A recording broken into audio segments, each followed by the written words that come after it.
Hey everyone, this is Eric Huey, host of the GenWhy Leaders Podcast, where we interview and learn from millennials who are leaders in their fields. These are individuals who have started their own businesses, have a high-ranking title within companies, or simply pursuing non-traditional means, such as their passion or hobby, to support themselves and their families. There still exists this negative stigma around our generation that we are entitled, lazy, and unreliable, so my goal is to prove that wrong, while also inspiring millennials to become the best versions of themselves and go after their big goals.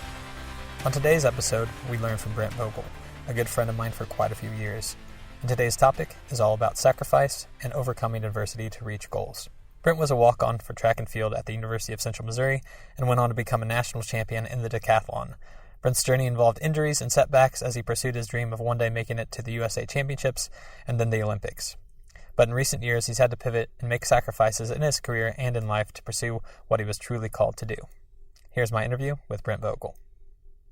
I work for a company called Stryker Corporation. We're a medical device company. I'm an associate sales representative. Only been doing it for 5 or 6 months now, so very new. I work with other sales reps in the territory. What we do is we're in the sports medicine division, so we work directly with orthopedic surgeons and make sure they have the products and the procedure methods and everything that they need to get the outcomes they need for their patients. Tell us a little bit about your why. That's really what I want this to come through, more than anything in the episode. Like, what's your why? What keeps you motivated? I know it's kind of a loaded word nowadays. Yeah, it is. On that why train, but yep. Maybe what's that mean to you, and what is your why? What keeps you motivated in excelling in your career?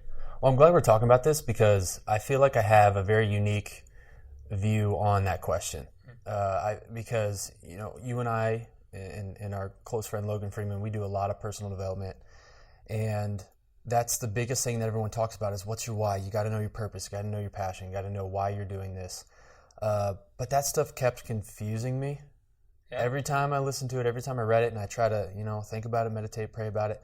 And I couldn't pinpoint just one thing. So I always try to go more honest with myself instead of just trying to go in the direction that I think the society's going or the personal development is going. And what I found was, depending on the category I'm in or the category of life that I'm talking about, there's a different why behind why I'm trying to improve that area or what I'm doing. So really, it is a loaded question. There really is just not one simple answer. So if there's anyone else listening to this as well and they're like, oh, I still don't know my why, or like, what's really driving me? It's because it's not going to be the same exact thing based on what you're doing. Yeah. So that's what really helped me come to that realization. So if I have to give you an answer, though, I try to go deep, which is, okay, so what is, even though it may be thought of as selfish, what are the things that actually give me energy or make me feel fulfilled? Mm-hmm. So if that helps answer the question. And at the deepest core level, I'm just one of those people that I have to truly go all in. Mm-hmm. If I know my purpose, my why is doing something at the highest level, just trying to give every ounce of my being to it and being the best I can possibly be at it. Because my father, he just instilled that in me. It's just one of the simplest things. If you're going to do something, do it right. And it sounds so corny, but yeah, that's definitely what drives me. So if I have to answer my why. But, when we're talking about each individual category of life, like I think about why I'm doing this career, for example. Mm-hmm. There's multiple things that go to it. One, my wife. I want to fulfill our needs as our family with our finances. I want to fulfill her dreams. I want to fulfill taking care of my future kids. And I also want great patient outcomes, and I want the surgeon to be happy and be able to do everything he wants, and I want the patients to have great outcomes. So there's so many different things that can tie into each subject. Yeah. So you don't have to just pick one thing in life. Yeah, that's a good point. I'm glad you make that because I think, just by the term why, it seems like, singular. Like you only have to pick one thing. And yeah, it was misleading to me. Yeah, I would agree completely because that's something I still struggle with myself is, okay, well, there's a lot of things driving me. So it's hard to kind of give that elevator speech of a why. So more than anything, I think it's just, such as yourself, it's good to just be self-aware and know what drives you Exactly. If something's not working, do the exact opposite. Mm-hmm. Instead, get a piece of paper and write down as many things as you can think of, and you'll just keep going. For sure. So let's step back a little bit. We know where you are now, what drives you. I know a lot about you, of course, being a long-term friend and college roommate, and that's where we met in college. So take us back to maybe your days as an athlete, and walk us through that.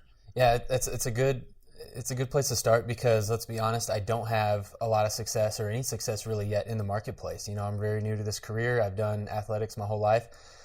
So to talk about that would be a way to actually talk about who I am as a person, what are my, disciplines, and what do I have in me, what am I capable of? Because, in college, I did the decathlon. So if you don't know what that is, it's not the triathlon.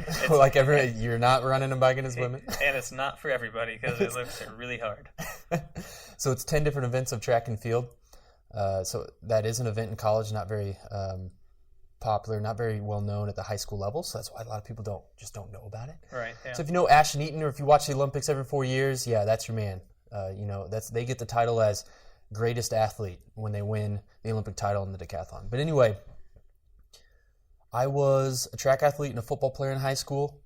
Didn't have the greatest talent, didn't have, typical story, right? Didn't have, greatest speed, greatest talent, whatever. Definitely worked my way up to being a captain on the football team too, even though I wasn't the greatest. I don't know. At that time, I really didn't feel like I deserved it almost. I was still in that weird place, like trying to find myself. I went to state in track one time, and it was my junior year.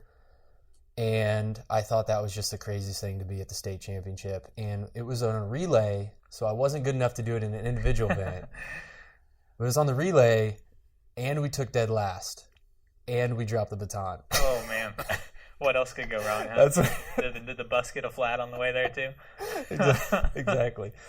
So, that's so even though we did some good things in high school, we broke our school record, whatever, but when you really compare to the rest of the state or the rest of the world, it's like I was really not that good. So anyway, I walked on to college track and field. I knew that that's what I wanted to do. I was on visits for football, scholarships. I was on visits for track.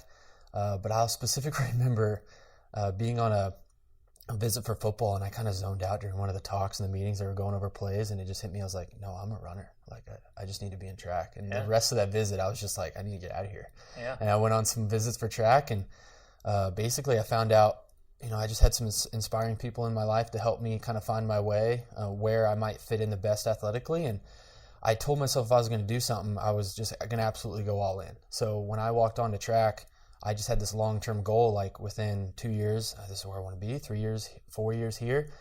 And it was way more than I expected. I,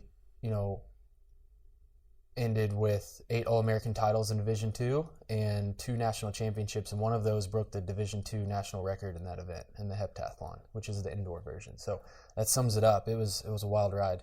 I guess walk us through, your challenges as an athlete, because, you touched on a little bit as far as, giving up football and kind of sacrificing one love to focus on another. I did love football, and that was hard giving that up. And I also wanted to be a great 800-meter runner. I wanted to be a great 400-meter sprinter. And when you want to be a decathlete, you have to be very well-rounded. So you're going to be gaining a lot of muscle. You're going to be very big and strong. You have to do the throws, shot put, discus, javelin. You have to be able to jump, long jump, high jump. You have to be able to run the 1,500, which is a metric mile. So you have to be very well-rounded. So it weighs a lot on the mind of a decathlete, knowing that, what could I have done in this one single event if I just went all out in that? You're always going to think that, and that's just a sacrifice you have to make. It's like, no, this is the event I chose. I gotta work and be well-rounded in all these different things. So that was really difficult for me. But the most difficult things were, when you're in the college setting and everyone wants to go out and wants to do this and that or wants to drink. I was really good at saying no. Yeah. And that's just what I took a lot of pride in. Was I didn't miss a single practice my entire career, and I definitely said no. And I came up with really fun games for myself to make sacrifice a positive thing instead of a negative thing. Sacrifice isn't essentially a negative thing. It's just trading. Yeah. It's just trading is all it is. Mm-hmm. And I just decided, I was like, how can I make this fun? How can it be weird and different? So like an entire season, as you know, I'd be like, I'm not eating dessert this season. Yeah, I remember that. Or I would say, I'm not drinking any alcohol at all this season until the championships, until we're done. Mm-hmm. Just stuff like that. Just fun. Yeah, I think that's incredible, especially from a college age perspective, to where that's more than present in the kind of the popular thing to do. So kudos to you for being able to resist it. So with all your success, you did have some setbacks with some injuries, knee, just some general stuff here and there. Tell us what it was like getting through those and getting back to 100% to where you could, run your races. Yeah, so this is a really strange topic for me to think about because during the process of being an athlete in college, like I didn't think of those as hindrances at all. And now that I look back on them, I'm like, it was just absolutely craziness. Like what I went through, what I did, I didn't understand how crazy it was because most people don't know this stuff. My knee injury started my freshman year, indoor season, right away. Because I was such a runner, kind of a 800, I had that natural strength to run mid distances really well, but I didn't have that explosive jumper sprinter strength. And my coach knows this. I mean, it's hilarious. Like, you would not have think that I would have been a guy that was going to win one day. Yeah. Because you have to be explosive to be a great decathlete. And I developed that. And most people think that, no, you got to be born with that stuff. But no, I developed that. But in the process of developing it, I think it was too fast for me. And I wasn't strong and powerful enough to handle that stuff. And yeah, my tendon, my patella tendon in my knee, usually it wears down when you jump and just long jump, high jump over and over and over. It happened to me right away my freshman year. It was terrible. Crazy. So I had to work through, like, what am I going to do? That summer after freshman year, searched the doctors. My parents were very supportive. Got the things they needed. It wasn't surgery yet, but it was platelet-rich plasma injections. All legal, all safe stuff. It's your own blood. But you have to do a ton of rehab. You have to follow every protocol. And it was a blessing because it made me so upset that I knew I had so much potential. But when something is taken from you and you have the ability and the potential, but something's just being taken from you that little bit and it's out of your control, it actually helps you in a sense. That barrier, that restriction helps you because it made me search for every little thing I could possibly do to overcome it. Because it wasn't too much of a hindrance. It was just enough to be like, no, there's got to be a better way. So it ended up when most people were taking the summer off, I was doing tons of rehab to get myself better. And that's how I think I developed my explosiveness. And it just ended up being a blessing because sophomore year, I blew up. Yeah. It was crazy. And I look back on it, I was like, it had to be because of what I did that summer. Yeah, for sure. Yeah, I think it goes back to what you were saying earlier as far as, being disciplined and sacrificing shouldn't be looked at as a negative thing. It's, it should be looked at as an opportunity. Yeah. It's an opportunity to kind of step back and look at what you can do better. And it sounds like you definitely capitalized on that. And although you didn't maybe get to train as much, you got the opportunity to be stronger, which is what you needed to become that well-rounded athlete. It was so hard. I struggled. I almost wanted to go to the 800, 600 and just say, no, I don't want to do the decathlon. But I said, no, I'm going to give it everything I have, and I'll let it decide. If the barriers keep coming, if the doors keep closing on you in life, you got to take those signals and you got to go in a different direction. But before that, you got to go all in and test it. Mm-hmm. You have to go all in and test it. So that's what I did. I followed him. He wouldn't let me run for a month and a half. I hated it. And I had to do all the strength training and rehab for my knee and my quad. And then I was eventually able to run and do everything else. And yeah, the base just helped so much. And I went to nationals that sophomore year, and then it took off from there. I was like, well, if I'm at nationals, how can I become an All-American? And then next year, become an All-American. I was like, if I'm an All-American, how can I win? Yeah. And that's what I did. And then I won. And then I was like, well, what can I do next? So you just got to keep playing the game. Keep stepping up, climb the ladder. So going back to, doubling down on what you're good at, post-college, or I guess towards the end of college, you decided to pursue track as a career. Yeah. And with the possibility of doing USA Championships and even Olympics, right? Walk us through that. What you had in mind, what your plans were for that, and how you kind of narrowed your focus to a different event. Yeah, that's fun to talk about. Because when I was getting near graduation, I was not ready to go into the marketplace. I definitely wanted to keep doing track. I knew I had more in me. I didn't think it could be. Personally, I did not think it would produce money, income for me. I didn't think it would be a phenomenal career. I just knew for at least the next 4 years, like when I'm young, I want to try this out. I was like, if I could do what I did from being a walk-on and an absolute nobody and doing absolutely nothing for us at the conference level, anything, and then winning Division II national championships, breaking the national records, it's like, why can't you have? Everyone has to learn how to do this. Why you have to look back on any success you've had. It doesn't have to be that phenomenal. It could be anything, and you have to ask yourself, like, well, if I did that, then that means I can do. Then fill it in. Mm-hmm. You got to find something that you've done that you can be proud of. Like, even if it's the smallest thing, be like, I changed. How can I do that again at the next level? And that's what I talked to my dad about. So I went for it. I said, okay, so I went all in. But unfortunately, my knee was not getting better. I did another PRP injection. I've done the same process, but at some point, doors close on you no matter how much you put into it. And I did it for a couple of years, stayed in Warrensburg, loved it, but it was tough. It was a struggle, mentally, emotionally, everything. And it was one of those decisions. I said, no, there's still something in me. I want to try something new. But this time I'm going to serve other people and help. So I learned a ton by volunteering my time coaching. So I went into college coaching, went into Division II track and field college coaching, and I kept training. And I said, I'm going to get surgery on the knee. I actually had a tear in the patella, got it fixed, did all the rehab, and I said, I'm going to try something new. I'm going to go for the 600-meter indoor and the 400 hurdles outdoor, just because I wanted something personal to do. And once again, it wasn't about making money or making a career out of it. I wanted to see if I could be an international or professional athlete. So the decathlon career was, can I go to the Olympics one day? Can I be an international athlete? Can I be sponsored by some degree? Those are my goals in that. And then in the 400 hurdles, after I had surgery, it was very similar. Can I compete at the international level somehow? Right. So I pursued that for a couple more years. And so to sum it up, I did compete at USA Championships indoor in the heptathlon, so that was a great accomplishment. For sure. And then in the 600 meter after that surgery, I did compete in the 600 meter indoor. Yeah, I remember. So I did a couple things. Coming to watch you a few times, even post college, it was always fun. But I think that also goes back to what you're saying as far as when certain doors close, you don't necessarily have to be afraid of it. You can embrace it and run through the doors that are open more wholeheartedly and be confident in that. So what do you feel like track and field and being an athlete in general has taught you about life or your career in general? Wow, it's a lot. I feel like when I get talking, I go on a roll. So you don't want me to get on a roll on this one. No, please do.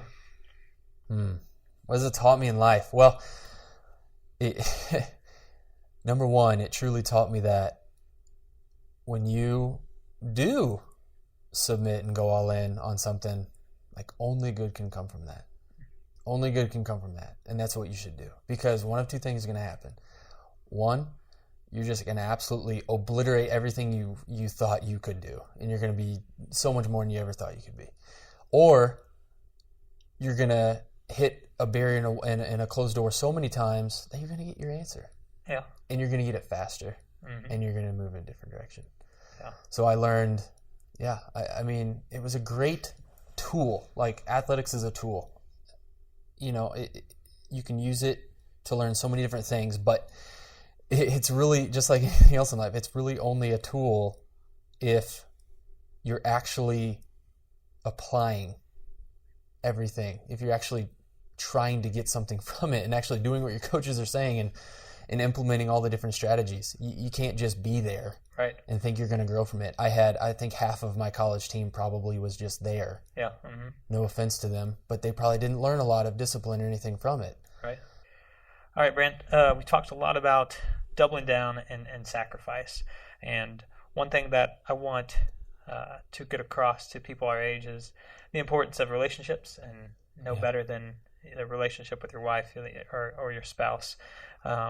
So in that regard as well, you've also had to make a lot of sacrifices. Tell us about maybe how you got to meet Rachel and what's been involved in your relationship to get to where you are now. Yeah, so we met when I was in Rolla, Missouri. I was coaching, and she was working at the hospital across the street as a chief scribe. She went on a walk with one of her friends at the track. I was coaching, and they just wanted to watch. They love athletics. They wanted to watch some hurdling going on, and I honestly thought that they were athletes waiting for a coach, like maybe a basketball coach or a volleyball coach, like because it happens all the time where I have to direct people that are recruits. Yeah. But I was like, oh, they're not with a parent or anything, but I think they're still recruits. So I went over, and that's my total that's my total cover for actually like going over to see like who these great looking girls are. But no, for real though. Rachel knows now. Sorry. No, it is true. At the beginning, I really did think they're recruits. I walked over. They're like, no, we're just wanting to watch whatever. And at the very beginning, she always says this. She's like, what topped it off was when I met them, when we met each other, I ended the conversation with her name. Like I actually just remembered her name right away and said, very nice to meet you, Rachel. Because I don't know. Something sparked, I wanted to know her name, and I made sure I got it right away. It was something I was working on at the time. Yeah. Somehow it worked. Yeah.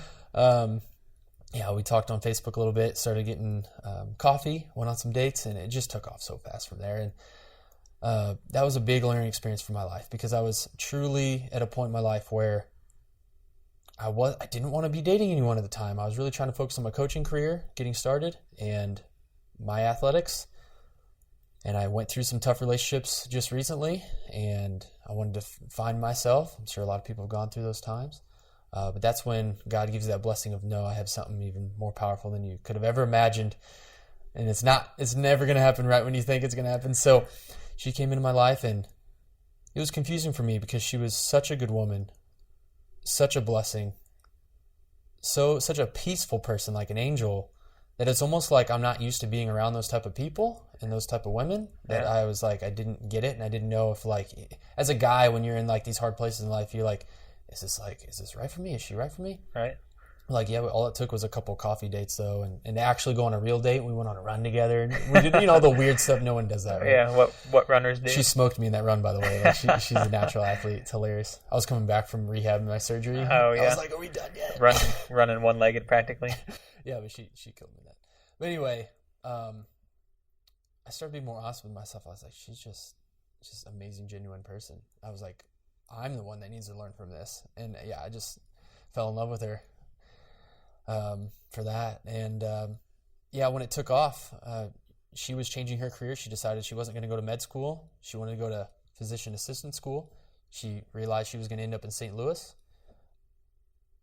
These are the examples that we can talk about with sacrifice. Yeah. I had to think about what I'm going to do. I decided I was going to leave my coaching career and go with her to St. Louis. I'll figure it out. And I said, give me a little bit of time, but I want to pursue track and field all out again. Yeah. Kind of hysterical, going back to that. But at the same time, I really, really wanted to be with her. We needed some time to figure things out. So I left the coaching career. Totally shocked a lot of people. Including me. Yeah, shocked a lot of people. For like 10 years I was now. interim head coach, went through a very crazy year where something very unique happened where head coach wasn't there anymore. I had to take it all on my own shoulders. Very big growing experience for me. And you got coach of the year. And I got coach of the year, right? For that, for yeah. taking care of everything and bringing people to national championships and having our women's team place higher than they ever have. And then I left. It shocked a lot of people, but either way, these are just examples of, you have to make those tough decisions. You have to ask yourself, what do I want? And you have to trade. So sacrifice truly is, it's just trading. It's like when you choose to do something, you're saying no to everything else. Mm-hmm. All the other infinite of options are being said no to at any moment of every day, and with anything you ever go pursue. So, so went with her. And this is the best part of the story, is that was the hardest year that I've had in my life so far, was the first part of our marriage, first 6 months of our marriage when we were out in St. Louis, because even though we were so excited to do this, and I went into personal training so that way I could make some money for us, do your own LLC. The lifestyle, same thing with coaching, the lifestyle wasn't what she wanted, wasn't what we wanted when we really looked towards raising a family. So I had to go even deeper and think, okay, what's going on here? Like, why is everything I want to do, like, it just doesn't fit, It was tough. So through those years with her, I was growing my relationship with God again, because I fell off for quite a few years. And we don't need to go deep into that, but I was back with my faith and having a relationship with God, and I discovered a lot of things, and I came up with this philosophy that I want to share, and it could be the biggest takeaway from this entire podcast. But instead of just being all in and being someone that's relentless, truly I discovered, and he closed every door on me hard, everything that could be done, because he was trying to teach me. I know he was, because really there's a big piece of the puzzle I was missing, and that was, I wasn't even asking, what does he have in store for me? What is his dream for me? Like, what's the best version of my life? What's his dream for me? Or what does Rachel need? What fulfills Rachel? I was only thinking about myself. Yeah. Completely. Had to transition to being outward focused, huh? Completely, yes. So I came up with this philosophy of, before you do anything, you have to ask. You literally have to ask God, like, is this the direction you're wanting me to go? Mm-hmm. If so be it. I'm all in. So I'm going to commit. So I'll submit to you with your will. And what that does is you're going to find the door that, is best for you. It's going to open wide. It was boom. And you just attack it and life's going to be great. And every other door will close for you. And it's so simple. So you ask, and you can do this daily. Just ask, what's best? What do I need to work on? What do I need to do for myself? What's going to be best for Rachel, my family, anything? Second, when you feel that in your heart and you feel those doors opening and you're like, wow, this is phenomenal. Like, thank you. Submit to that. That's number 2. Ask and then submit. Okay? Go with that. Number 3, since you've already made the decision, might as well go all in. Okay? So that's number 3. You're gonna write Ask, your own book submit, someday. all in. And the only other aspect, you're done after that. Yeah. Life's good. And the 4th aspect is repeat. Yeah. And I had to put that in there because I realized that I thought I was like, okay, I have my path. That's Right. how my mind works. I'm like, okay, this is how it's going to be. Yeah, go. No, life changes up all the time. There's different, he's just like, recalibrating, your course. So you have to, and I was like, well, I like systems. So I'm like, well, how often do I do that? Is it every year? Like, is it every month? I'm like, no, stupid. It's not that simple. Just keep like it flowing. Your track training. So I know, it's How terrible. How many times did you have to run around the track? Oh, my coworkers hate me for my systematic mind. So How many? How high? How often? it's bad, my career, actually. But so I just made it simple. It's like, why not every day? Yeah. Why not every morning? So that's what I did. So every morning, that's the simple prayer. It's like I give thanksgiving. I don't say like, this is what I'm going to work on. Will you please deliver this for me? I'm going to crush it. It literally is even deeper than you think. It's not, what would you like me to do? Here's where I'm going. Thank you for giving me this career. Let's use that as an example. Thank you for giving me this career. I'm attacking this situation. Thank you for giving me these opportunities. It's literally as deep as you have to be able to submit to the point where you say, even though you've brought me here and I've grown so much and I've invested 6 months into this and I see how this is going to go long term, even if this is just a chapter and you're just preparing me for something else, if you want me to quit today or tomorrow, or if something has to happen, I have to go a totally different course, I'll do it. That's the mentality you have to have. Yeah, so that's the sacrifice of, yes, I'm in control of my life. You give us that free will, but it's like, it's better if I have that relationship with you and say, just what would you like? What's best? Okay. Yeah. Look for him to direct you, right? Yeah, so here's the hardest part. I was asked, the door that opened to me was to move to Kansas City. So my wife is in St. Louis in physician assistant school, and I'm working this career and opening these doors in Kansas City. And it's tricky. Yeah. So we've been living apart, and it's very tough, but we've been living apart ever since. So for 6 months now. We don't live together. Yeah. 4 hours away. That's a little unheard of maybe. But how has that been apart? I'm sure there's been some benefits as far as, when you are together. That quality time, I'm sure, is very quality, and you spend it your time attentively. That stuff. There's a lot of lessons you can learn from that. That just all depends on the person, like how you view it. You can be very pessimistic about it, but the only reason this is truly working is because we both made the decision together. Mm-hmm. I didn't do this alone this time. Right. I did it with prayer, and I did it with Rachel, and you'll find that when you truly do that system that I talked about. It won't be selfish. It won't be just for you. It won't be you making the decisions. Even better, to prove it to you, to make it proven to me, the door that opened so dramatically, every door was staying closed. And I was like, I want to be a medical device sales rep. This is the area I want to be in. I want to be in the healthcare. I love science. I love biology. I studied pre-med. I was like, this is it. Why isn't nothing happening? It came when everything worked when I worked with her on it. And she was like, here are some options I found. Of course. Okay, babe, I've looked at everything. No, I didn't want to move out to Kansas City. She's like, it's sports medicine. It's perfect for you. And the only opening is in Kansas City. Just look at it. As soon as I did, I was talking with the manager 2 hours later. Wow. As soon as I took the first little step, it was weird. Yeah. It sounds like that door flew open, wasn't just creaked open. Yeah, so those are your signs. Working with your wife and yeah. For sure, man. That's awesome to see that path as far as what you sacrificed, what God's led you to do, and where you had the opportunity to double down at. What are some books that you'd recommend? Maybe some top reads for, doesn't have to be sacrifice. I know we've talked a lot about that, or as far as doubling down, it can be too. Just didn't want to limit it to that topic. Mm-hmm. Could be recently, could be all time. What are some good reads that you would recommend to some of the listeners? It's a tough question, Eric. because depending on the person, because I'm a person who, it's rare, but I find a person I'm like, okay, I feel like you have a need here, and I purchase them a book that they're talking, when they talk about their life, what they're trying to work towards, I'll purchase them a book and send it to them. So if you're asking me just to give some books, it's like, oh, what do they need? What do they need though? So everybody's different. So you can't just say a book. And so anybody listening to this, don't just take advice from anybody on any book and just grab it and just read it.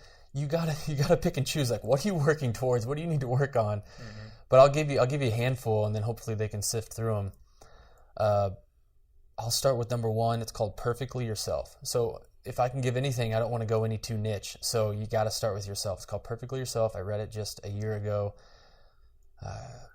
Got that from, was that you or Logan? Logan Freeman handed it to me. Yeah. So just be warned, it is religious. It is he is a Catholic author, but in this book he does not talk about his Catholicism. It is definitely about your relationship with God.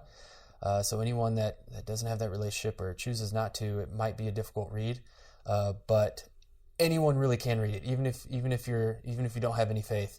You definitely should try anyway to read this book, because he gets down to the core of helping you be totally comfortable and happy and at peace with who you are. And it ties right in line with something I'm working on right now, and that's an affirmation where you remember and remind yourself that I am nature's greatest miracle. And every single person is, because never has been a single person exactly quite like you.